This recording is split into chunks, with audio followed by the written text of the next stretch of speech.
Hello and welcome to another episode of the SMEFocus show brought to you by FactoryNOW TV. I'm your host, Chris Greenough, and in this series we will focus on SMEs within the British manufacturing sector. Each week we will discuss and analyse the opportunities and challenges facing the industry in these unprecedented times. I have worked in the sector for over 26 years and I'm CCO at SDE Technology, one of the leading manufacturers of pressings and assemblies in the UK. So I hope you can appreciate this show is very much for manufacturers by manufacturers. Joining me this week is my guest, Adrian Palmer, Head of Operations at Thyssenkrupp Materials. Adrian, welcome. Hello, Chris. How are you? Not too bad. And yourself? Good to see you. Yeah, you too. Fine. Thank you very much. So looking forward to finding out all about your business. So tell us about Thyssenkrupp Materials and what you do. Well, Thyssenkrupp, as a lot of people will know, are a global company. The materials services side, which is what we're part of, we fundamentally process and distribute all metals worldwide. But our focus here, Thyssenkrupp Materials UK, is very much focused on the UK market, the UK and Ireland. We're not just a stockholder, but quite an in-depth processor of material, coil, which is something I hope to talk to you about today about, bar, billet, tube. We machine and we carry out various precision large fabrications. So we cover a myriad of processed metals and materials. So lots of materials, lots of process. Now, 2020 was a tough year for every business in the UK and indeed around the world. How did your business fare through last year? Well, I think it was definitely, we saw a different state of affairs across the business, depending on what focus parts of our business were involved in. Yeah. For instance, the difficulty, if I start there, has been probably in the aerospace market, which took a hit, and things were immediately grounded. So that side of our business, and to begin with automotive, came to a pretty much an immediate halt.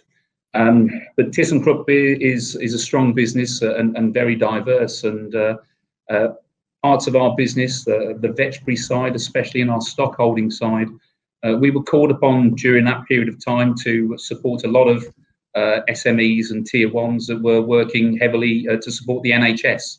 Yeah.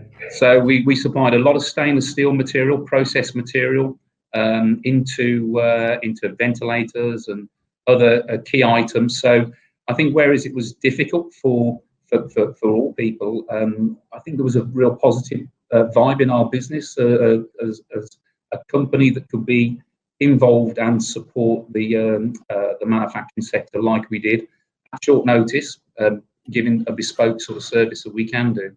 So I think it was difficult, but we had a lot to be proud of during that time, and I think the benefits of that we've seen in the recovery that has come since across a lot of the sectors, and it's been a challenge, but actually I think within every challenge has been a big opportunity, and I think it's one that has worked quite well for us. Absolutely, and as you say, your business is quite diverse, and you're working in those different sectors. There are sectors that were worse hit.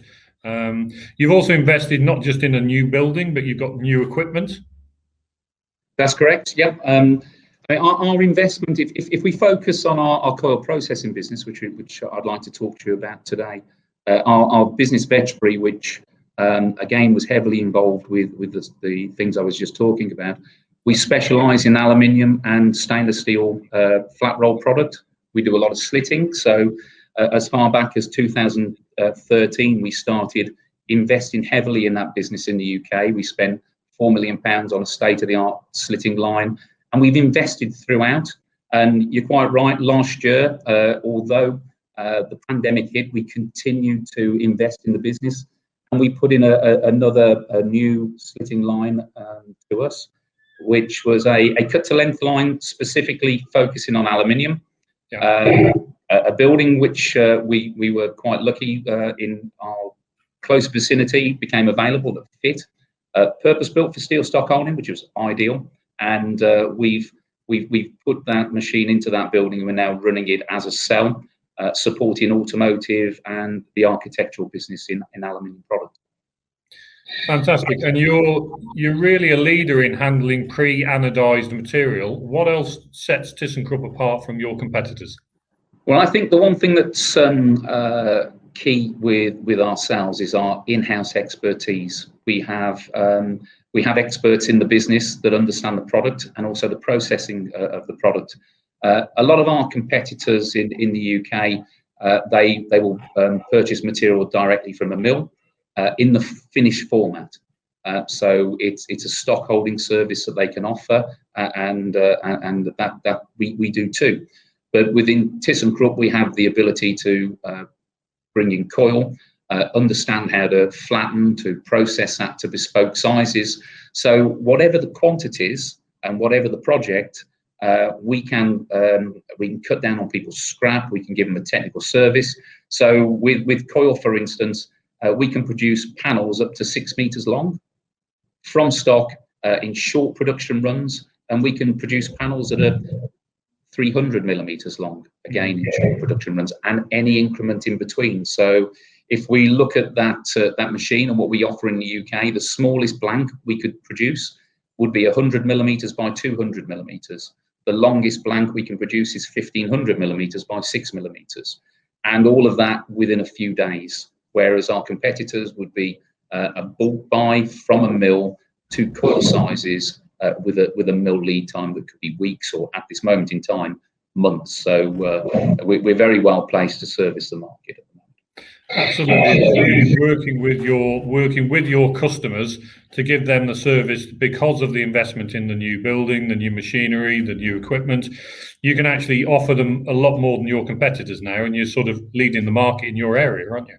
I believe that is certainly the case, and our ability to understand surface sensitive materials such as pre-anodized product and pre-painted product, and also we have a similar line which handles bright stainless steel polished product, so we can cover all bases. And I think one of the key things about Thyssenkrupp in the UK now is because our business is joined up, our expanded materials business now in the UK, which includes both our stock holding and processing business and our aerospace businesses all together under one combined management team. That means all these processes and all these products we can offer to the market as a coherent workforce. So it really is quite an exciting time for us.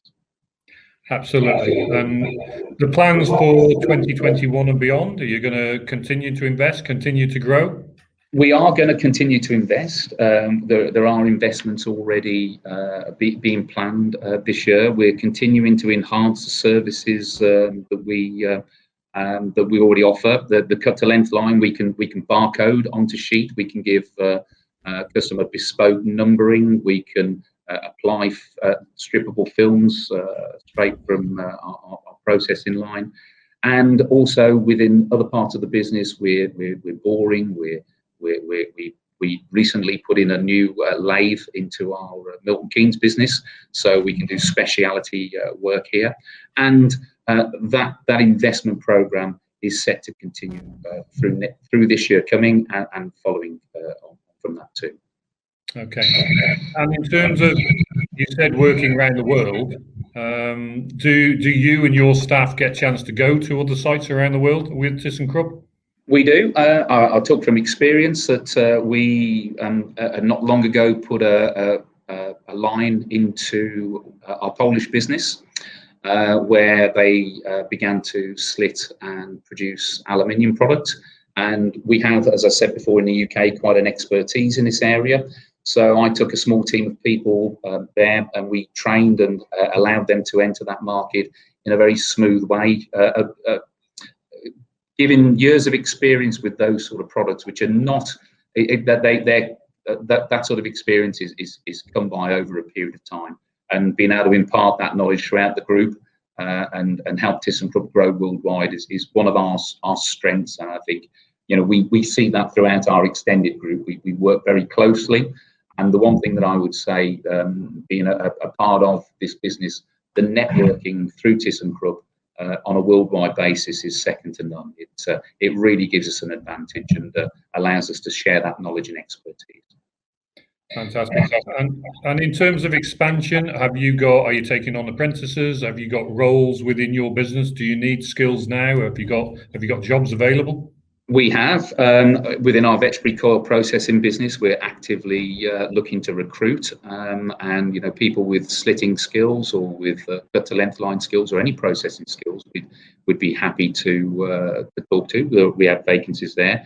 We're investing in our Milton Keynes business, where we have vacancies available at this moment in time. But again, our commitment to apprentices is certainly there as a group as well, and we offer a package there which I think is attractive for anybody wanting to get involved in engineering, and Thyssenkrupp's a great place to do that.